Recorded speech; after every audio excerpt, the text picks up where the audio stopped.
नाजरीन, Faisal Chaudhry official YouTube channel पर आपको खुश आमदीद कहते हैं। इसके दूरस असरात मुरतब होंगे। लिखने और सुनने में ये रवायती सा फिक्रा लगता है, लेकिन वाकईतन army chief general Qamar Javed Bajwa के 6 साल के दौर में होने वाली सियासी तब्दीलियों के दूरस असरात मुरतब होंगे। मुल्क की दो बड़ी सियासी जमातें मुस्लिम लीग नून और तहरीक इंसाफ इक़्तिदार में आईं और गईं। इस दौरान जनरल बाजवा को 5 वज़राए आज़म के साथ काम करने का मौका मिला, जिनमें से 4 मुंतखब और एक निगरान वज़ीर आज़म थे। अमेरिका, चीन और सऊदी अरब से ताल्लुकात, करतारपुर राहदारी और आलमी दौरों के जरिए फौजी सफारतकारी का तस्वुर भी सामने आया। महकमा ज़राअत की इस्तिलाह भी इस दौर की ईजाद है और फौज को बराह रास्त मुखातब किया जाने लगा। साबिक TGISPR major general Asif Ghafoor का यह फिक्रा भी मशहूर हुआ कि 2018 तब्दीली का साल है। मीडिया में फ्रेंडली एडवाइस यानी दोस्ताना नसीहत और मुस्बत रिपोर्टिंग का चर्चा रहा। जनरल बाजवा के पहले 3 साल में Panama case, don leaks, Balochistan हुकूमत की तब्दीली, नवाज शरीफ की नाअहली और दीगर मामलात में मुस्लिम लीग नून मुश्किलात का शिकार रही। दूसरी तरफ इसी अरसा में पसंदीदा तस्वुर की जाने वाली तहरीक इंसाफ ने 2022 में वो सफर एक ही साल में तय कर लिया जो मुस्लिम लीग नून को तय करने में कई साल लग गए थे। तहरीक इंसाफ और मुस्लिम लीग नून दोनों ही इन 6 साल में कभी महबूब और कभी मायूब रही। Army chief general Qamar Javed Bajwa के 6 साला दौर के सियासी असरात पर BBC ने मुल्क की दो बड़ी जमातों के इन रहनुमाओं की राय जानने की कोशिश की, जो इक़्तिदार और अपोजिशन दोनों में अपनी पार्टी क़यादत के करीब समझे जाते रहे। इनके साथ सीनियर दफाई तज्ज़ियाकारों की आरा को भी शामिल किया गया ताकि 6 साला दौर के हवाले से मुख्तलिफ नुक्ता नज़र सामने लाए जा सकें। 2016 में जब जनरल बाजवा पाकिस्तान के चीफ ऑफ आर्मी स्टाफ बने तो इनकी तकर्री किसी सरप्राइज से कम नहीं थी। वो सीनियरिटी के एतबार से चौथे नंबर पर थे और इन्हें फेवरेट नहीं समझा जाता था, लेकिन उस वक्त के वज़ीर आज़म पाकिस्तान नवाज शरीफ ने खुद इन्हें इस ओहदे के लिए चुना था। इनकी मुद्दत मुलाज़मत सिर्फ नवंबर 2019 तक थी, लेकिन बाद में तहरीक इंसाफ हुकूमत में इन्हें 3 साल की तौसीह मिल गई। सियासी तज्ज़ियाकार इम्तियाज़ गुल बताते हैं कि पाकिस्तान में आर्मी चीफ का इंतखाब हमेशा से सियासी फैसला रहा है। आर्मी चीफ का तकर्रुर कभी भी पेशा वराना बुनियादों पर नहीं होता और जनरल बाजवा की तकर्री भी इसी सिलसिले की एक मिसाल थी। मुस्लिम लीग नून के रहनुमा सेनेटर अरफान सदीकी ने माजी के दरीचों में झांकते हुए बताया कि जब 2016 में मियां नवाज शरीफ ने आर्मी चीफ की तकर्री का फैसला करना था तो मुशावरत के अमल में मेरा वोट जनरल बाजवा के हक में ही था। आर्मी चीफ बनने से पहले कई अहम मामलात पर इनकी सोच और गुफ्तगू मुनफरद थी। मुंतखब अफराद की बालादस्ती, जमहूरी हुकूमतों को फैसला साजी का इख्तियार, नॉन स्टेट एक्टर्स की हौसला शिकनी, इंडिया से दायमी दुश्मनी पर नजरसानी, इन मौज़ूआत पर इनकी सोच अमूमी राय के बरअक्स थी। दूसरी तरफ सीनियर दफाई तज्ज़ियाकार आयशा सदीका की राय इससे बिल्कुल बरअक्स है। इनके मुताबिक जनरल बाजवा के मतवाज़न सियासी नजरियात का मसनूई तासर बनाया गया था। इसका हकीकत से कोई ताल्लुक नहीं था, क्योंकि 6 साल में जनरल बाजवा ने इस हवाले से अमली काम नहीं किया। जनरल बाजवा के आर्मी चीफ बनने के बाद के हालात पर सेनेटर अरफान सदीकी कुछ यूं तबसरा करते हैं कि आर्मी चीफ बनने के बाद जनरल बाजवा अपने तमाम तर मुनफरद नजरियात के बावजूद अदारे की सोच में ढलते चले गए। जनरल बाजवा की सोच और अदारे के नजरियात में फर्क था और इस दौरान जनरल बाजवा की इनफरादी सोच बड़ी हद तक कम हो गई। सियासी बालादस्ती, इंडिया से ताल्लुकात और सियासत में मुदाखलत के हवाले से जनरल बाजवा अदारे की सोच और नजरियात के सामने बंद न बांध सके और इसी राह में बह निकले। डॉक्टर आयशा के मुताबिक मैं नहीं समझती कि वो आर्मी चीफ बनने से पहले कुछ और थे और बाद में तब्दील हो गए। जनरल बाजवा खतरात मोल लेने वाले नहीं बल्कि एक रवायत पसंद जनरल थे, जिन्होंने अदारे की पुरानी पॉलिसियों पर ही अमल किया। इरफान सिद्दीकी की राय में जनरल मुशर्रफ के मामले पर भी जनरल बाजवा ने आईन और कानून का रास्ता अपनाने के बजाय अदारे की सोच को अपनाया। जनरल बाजवा के दौर में मीडिया को खास सांचे में ढाला गया, आज़ाद मीडिया का गला घोंटा गया, इसका रुख मोड़ा गया और वो इख्तलाफ रखने वालों को निशाना बनाते रहे। ये सब कुछ जनरल बाजवा की निगाहों के सामने होता रहा। मुस्लिम लीग नून के इरफान सिद्दीकी वाशगाफ अल्फाज में कहते हैं कि 2011 में लाहौर के जलसे के बाद जो बीज बोने का फैसला किया जा चुका था और इस पौधे की नशोनुमा की जा रही थी, इसकी परवरिश से जनरल बाजवा ने इनहराफ नहीं किया। शायद इसमें इनकी रजाकाराना मर्जी न हो, लेकिन इमरान खान को जैसे तैसे इक़्तिदार में लाने की अदारे की सोच के आगे बंद न बांध सके। जनरल बाजवा के 6 साला दौर में कई शाइस्ता हदूद पामाल हुई और मुदाखलत बेहजाब और सरेआम हो गई। ऐसा नहीं कि माजी में सियासत में मुदाखलत नहीं होती थी, फर्क यह था कि ऐसी मुदाखलत ढकी छुपी होती थी। लेकिन इन 6 साल में सब कुछ बेपर्दा हो गया। डॉक्टर आयशा सिद्दीका की राय में मुस्लिम लीग नून की हुकूमत के बजाय इमरान खान को इक़्तिदार में लाने में जनरल बाजवा का अहम किरदार था। पूरी फौज इलेक्शन 2018 में इमरान खान के साथ खड़ी थी और इसके लिए हर तरह की राह हमवार की गई। तहरीक इंसाफ के इफ्तिखार दुरानी यकसर मुख्तलिफ तस्वीर पेश करते हैं। इनके मुताबिक जनरल बाजवा के पहले 3 साल में तहरीक इंसाफ की हमायत अपोजिशन का इल्जाम तो हो सकता है, लेकिन तहरीक इंसाफ 2018 के इलेक्शन में पहले ही विनिंग पोजीशन में आ चुकी थी। इसलिए मैं समझता हूं कि पार्टी को इसकी जरूरत नहीं थी। हो सकता है कि अदारे ने अपने मफाद के लिए कुछ किया हो, क्योंकि हमारे माशरे में मिलिटराइजेशन ऑफ पॉलिटिक्स भी एक हकीकत है। इफ्तिखार दुरानी के मुताबिक इलेक्शन में भी 15 से 20 नशिस्तों पर हम मामूली फर्क से हार गए। अगर ऐसा न होता तो हमें इत्तेहादियों की जरूरत न पड़ती। इलेक्शन जीतने के बाद भी मुस्लिम लीग काफ, अख्तर मेंगल, MQM और दीगर इत्तेहादी खुद हमारे पास आए, क्योंकि हम जीत चुके थे। मुझे नहीं लगता कि किसी ने इनको हमारी तरफ भेजा।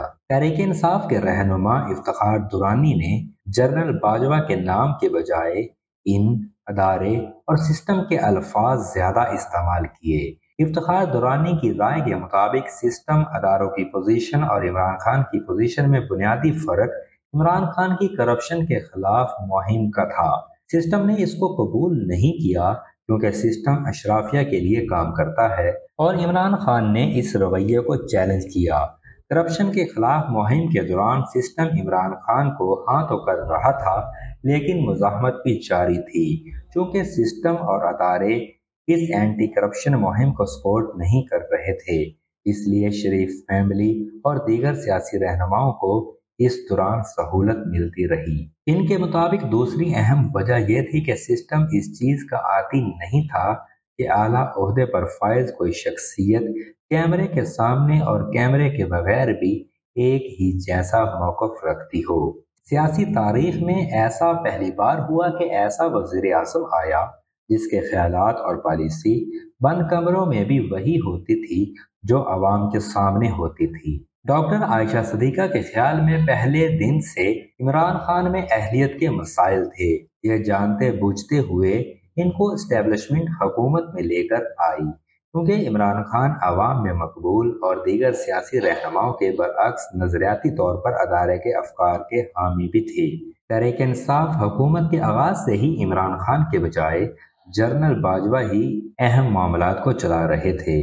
इफ्तिखार दुरानी एक और मुनफरद निशानदही करते हुए कहते हैं कि इमरान खान की आलमी मकबूलियत और बैनुल-अक़वामी दौरों में पजीराई की वजह से पहली मरतबा ऐसा सियासी रहनुमा सामने आया जिसका कद काठ आर्मी चीफ से बड़ा था। माजी में ऐसा नहीं होता था, इसलिए अदारे ने महसूस किया कि मौजूदा वजीर आजम हमसे ज्यादा कद आवर है। Lieutenant general retired Amjad Shwed की राय में बाकी अदारों की तरह आर्मी का काम भी तजावीज़ देना और निशानदही करना होता है। जनरल बाजवा के कई तहफ़्फ़ुज़ात दुरुस्त भी थे। अगर कहीं ये सोच मौजूद थी कि इमरान खान नातजुर्बाकार थे या अहलियत का मसला था, तो इनकी उंगली छोड़ देनी चाहिए थी। अगरचे अदम एतमाद एक आइनी अमल है, लेकिन तासर यही है कि बाहर से भी सपोर्ट आ रही थी। ये नहीं हो सकता कि इमरान खान को न अहली या ना तजर्बाकारी की कोई सजा भी दी जाती। दूसरी तरफ अरफान सदीकी के ख्याल में जनरल बाजवा के पहले 3 साल में अगरचे वजीर आजम नवाज शरीफ को नाअहल किया गया, इसके बावजूद इनके पहले 3 साल बाद के 3 साल से बेहतर थे। बाद के 3 साल में फौज के वकार, इज्जत, कदर व मंजिलत में कमी आई और सरेआम गालियां भी सुनाई गईं। इसलिए जनरल बाजवा के अहद को मुख्तलिफ नहीं समझता, क्योंकि इनके दौर में भी सियासतदानों में किसी को महबूब और किसी को मायूब रखने का सिलसिला जारी रहा। इमरान खान हुकूमत जाने से कुछ दिन पहले इस्टेब्लिशमेंट के करीब समझे जाने वाले मुस्लिम लीग काफ के रहनुमा चौधरी परवेज अलाई के बयान ने हलचल मचा दी कि बच्चे को नीचे उतारो के तभी वो सीखेगा और सारी जिंदगी नीतियां ही बदलती रहनी हैं। उस वक्त उन्होंने दबे अल्फाज में इमरान खान पर एहसान फरामोशी का इल्जाम भी लगाया, लेकिन वजारत आला मिलने के बाद बहुत कुछ बदल गया। जनरल बाजवा के दौर में आने वाली इमरान हुकूमत इसी दौर में ही खत्म हो गई, जिस पर तहरीक इंसाफ के कारकुन और रहनुमा कभी दबे अल्फाज और कभी वाज़ेह अल्फाज में जनरल बाजवा को तनकीद का निशाना बनाते हैं। डॉक्टर आयशा सदीका के मुताबिक इमरान खान की हुकूमत आने और जाने दोनों में जनरल बाजवा का बिल्कुल किरदार है। बुनियादी मसला इमरान खान की नाअहली, ना तजर्बाकारी या आलमी साजिश नहीं थी, बल्कि इमरान खान ने बेढंगे तरीके से मुदाखलत करना शुरू कर दी थी। DGISI के तबादले पर सब कुछ खुलकर सामने आ गया। इस हवाले से तहरीक इंसाफ के रहनुमा इफ्तिखार दुरानी एक ग्रेट गेम की निशानदही करते हैं। इनके मुताबिक इमरान खान इस्लामोफोबिया के खिलाफ भी तवाना आवाज बनकर सामने आए। आलमी दौरों में ये मामला सरफरिस्त होता था। इनका ये मौक़िफ़ भी रजीम चेंज की वजूहात में से एक था। खारजा पॉलिसी पर इमरान खान की पोजीशन और खुसूसन रूस की तरफ झुकाव का अदारों की जानिब से खैर मकदम नहीं किया गया। मिस्र के सदर मोहम्मद मर्सी की मिसाल हमारे सामने है। आलमी तौर पर भी स्टेटस को के खिलाफ खड़ी होने वाली शख्सियात को इक़्तिदार से निकाल दिया जाता है, क्योंकि आलमी ताकतें खुसूसन अमेरिका अपने मफाद के लिए काम करता है। आलमी साजिश के साथ साथ रजीम चेंज के हवाले से डीप स्टेट और लोकल एक्टर्स का झुकाव भी एक मसला हकीकत है। अफगान अमन अमल के बाद जब इनको कहा गया कि रजीम चेंज हो रहा है और पैसे आ रहे हैं, उस वक्त साइफर भी हो चुका था। उस मौका पर भी राय का इख्तलाफ था। हालांकि नेशनल सिक्योरिटी काउंसिल की 2 मीटिंग्स में आया कि साइफर एक हकीकत है और साजिश हुई। इसको रोकने के हवाले से मुनासिब इकदामात नहीं उठाए गए। इन वजूहात की बिना पर मुझे ऐसा महसूस हो रहा था कि इमरान खान के साथ भी ऐसा होगा। जनरल अमजद शुएब के ख्याल में जनरल बाजवा अपने दौर के आखिर में गैर मकबूल हुए। रजीम चेंज के मामले में गड़बड़ हुई। लोग समझते हैं कि इस मामले में जनरल बाजवा का भी कोई किरदार है। इस तासर की वजह से आर्मी को दफाई पोजीशन पर जाना पड़ा और वजाहतें देना पड़ी। दूसरी तरफ इस हुकूमती तब्दीली पर अरफान सदीकी का मौक़िफ़ है कि शरीफ फैमिली के हवाले से अदारों की सोच में तब्दीली आई या नहीं, लेकिन इससे बढ़कर ये हुआ कि इमरान खान का तजर्बा करने वाले करता धरता मायूस हो चुके थे। जब इमरान खान ने फौजी तकर्रियों पर अपनी राय मुसल्लत करने की कोशिश की तो इनको लाने वालों की आंखों में मौजूद ख्वाब चकनाचूर हो गए। ये अहद ज़वाल था और इमरान खान को लाने वालों का तजर्बा नाकाम हो चुका था। दूसरी तरफ मियां नवाज शरीफ ने तमाम तर इख्तलाफ के बावजूद वो रवैया इख्तियार नहीं किया था जो इमरान खान ने किया। नवाज शरीफ ने परवेज रशीद, तारक फातमी और मुशाहिदुल्लाह खान पर कड़वा घूंट पी लिया था, जबकि इमरान खान ने सियासी मामलात से आगे बढ़कर फौजी मामलात में मुदाखलत करना शुरू कर दी थी। अदारे की शरीफ फैमिली के हवाले से सोच में तब्दीली नहीं आई, बल्कि इमरान खान का तजर्बा बुरी तरह नाकाम हो गया। जनरल अमजद शुएब के मुताबिक अगर इमरान खान की हुकूमत बनाई जा सकती थी, मुख्तलिफ अहम मौका पर बचाई जा सकती थी, तो इमरान हुकूमत को गिरने से रोका भी जा सकता था। PDM जमातों से अवाम के इख्तलाफ और नफरत का निशाना फौज भी बन गई। मुस्लिम लीग नून के अरफान सदीकी समझते हैं कि जनरल बाजवा के दौर में अदालतों पर भी किसी न किसी तरीके से असरअंदाज होने की कोशिश हुई। इनके दौर में नापसंदीदा और नामतलूब अफराद के खिलाफ फैसले लेने और पसंदीदा अफराद के हक में फैसले करवाने के लिए अदालतों को इस्तेमाल किया गया। बड़ी अदालतों को भी इस्तेमाल किया गया। कई जज साहिबान की गवाहियां भी आईं। ये बहुत अफसोसनाक पहलू था। नाजरीन, इसके साथ ही हम आपसे इजाज़त चाहते हैं। हमारी मज़ीद वीडियोस के लिए हमारा चैनल सब्सक्राइब कीजिए और बेल के निशान को दबा दीजिए। शुक्रिया।